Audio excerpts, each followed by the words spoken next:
Welcome Amir. Today we are going to deal with client's claims. Project R9000 roads in somewhere. Subject: claim for failure to exercise the duty of care by the appointed consultant, Messrs. ABC, which resulted in material damage to the employer on the above project. Introduction: a consultancy agreement has been signed with the employer, government authority, and consultant, Messrs. ABC Consultant, to design and supervise the above project. Contract particulars: employer, a government authority; engineer, ABC Consultant; contractor, National Contracting and Transporting Company, LLC.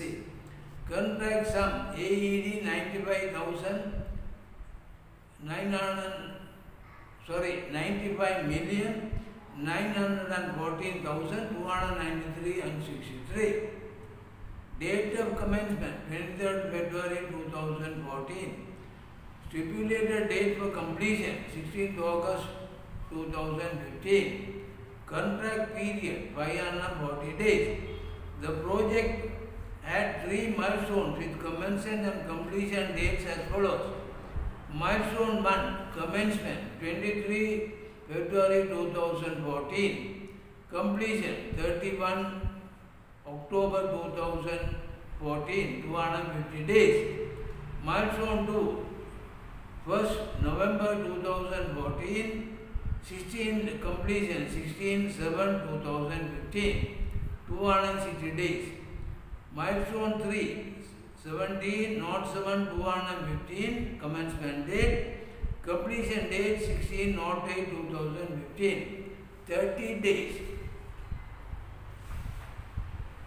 Analysis: the construction phase of the project commenced on 23 February 2014, and the consultant to have the supervision team as follows for the proper implementation of the project. Resident engineer, full-time, 1 number. Assistant resident engineer, full-time, 1 number.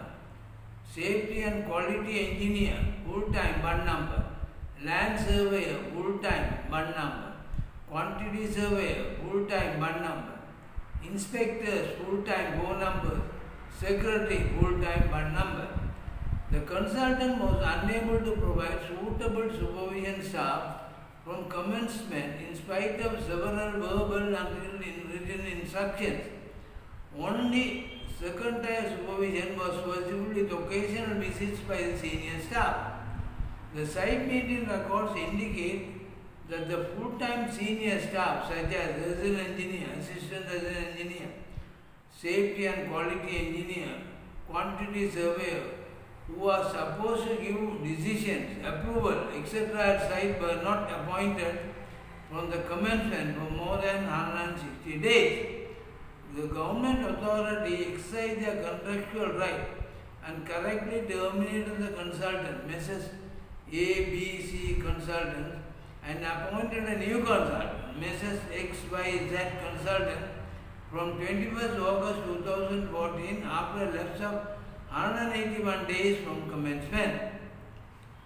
The contractor submitted a detailed claim for extension of time of 106 days for milestone 1 and 109 days for the whole of the project, and an associated cost of AED 1,544,764.71 dirhams. The new consultant, Messrs. XYZ, studied the claim and recommended an interim extension of 82 days without associated cost for milestone 1 only. The new consultant position was extension of time is required. However, the contractor has not submitted proper timely notices and substantiation as per the conditions of contract and for associated costs, and hence rejected the associated cost. The employer granted an extension of time of 82 days without associated cost to the contractor to continue the works to avoid further damages.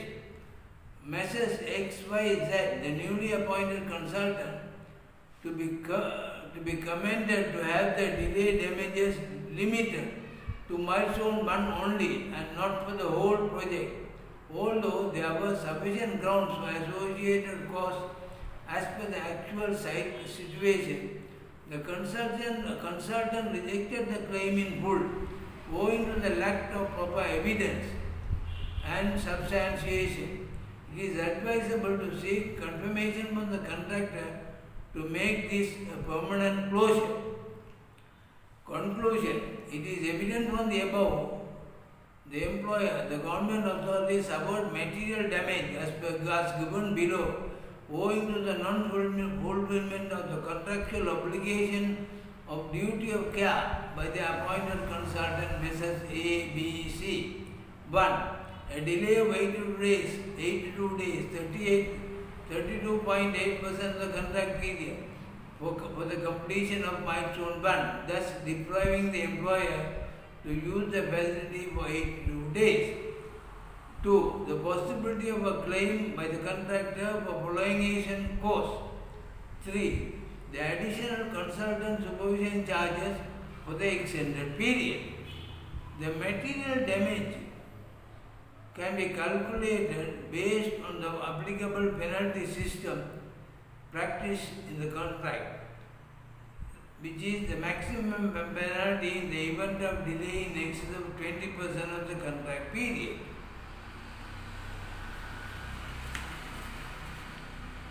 The contract value of the delayed portion, milestone 1, is AED 30,239 and 688.44.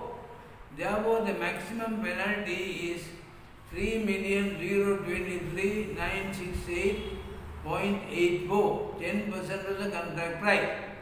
The provisional sums and day works have not been expended during this delay period, and hence the same is not considered in the contract value for milestone 1.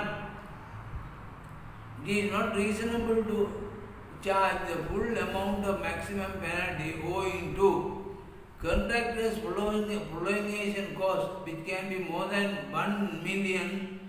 In these circumstances, has not been paid to the contractor for the lack of proper substantiation. There was the possibility of additional consultant supervision for 82 days, which was not there, as there is no delay to the overall project completion period. The full use of facility of milestone 1 cannot be obtained without the completion of some parts of other milestones of the project, and hence some minor adjustment to be made in the maximum penalty of milestone 1, say 90%. Not making deduction for A and B as above from the claim against the consultant shall amount to an unjust profit taken by the employer. Therefore, these are considered in full in the claim calculations. The material damage can be as follows. The maximum penalty for milestone 1 delay, 3,023,968.84. Consider 90% of the maximum penalty, which is 2,721,571.96. Deduct the possibility of contractor's prolongation cost as the same was not paid to the contractor. Say, deduct the consultant supervision. Say 1 million. Deduct the consultant supervision for 82 days. Say, not required at site and not done. Say 504,026 not.